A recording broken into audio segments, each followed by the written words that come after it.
as I was watching this show, and so far there's been 3 episodes released, I got so much deja vu. And there seem to be sort of two major themes around this political show. One is the battle over women's reproductive rights, which, as you and I are talking, the Supreme Court is deciding on a case around abortion. And then there's this battle over the political establishment, or within the political establishment, about who gets to represent Americans, a battle that feels like we just fought and maybe are still fighting.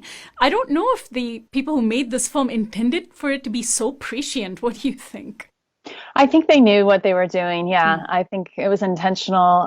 It was coming from, I think that since 2015, it's been a work in progress. That it's actually out now is very, very timely. I mean, I think we're definitely in the midst of culture wars. You talk about it all the time on the show. And you can see, Phyllis Schlafly, who's this very right-wing woman played by Kate Blanchett. So she's the main character and the executive producer on the show.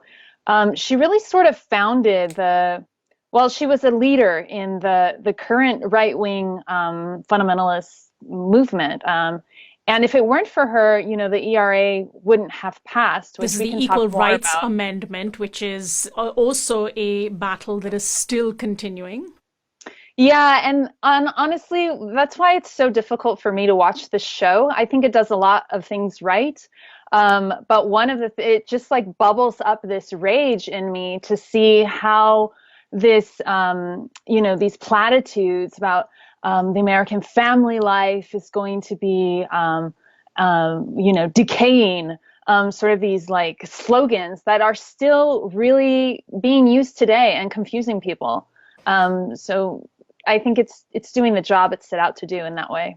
So the film series or the television series shows this very sort of prominent right-wing conservative character played, as you said, by Kate Blanchett. One of the things that struck me was that she and her colleagues are trying to outdo the well-known feminists at that time, the women like Betty Friedan and Gloria Steinem, etc., Bella Abzug.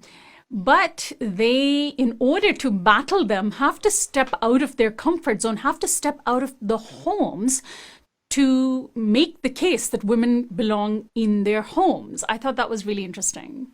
Yeah, and apparently she received a lot of criticism because of that.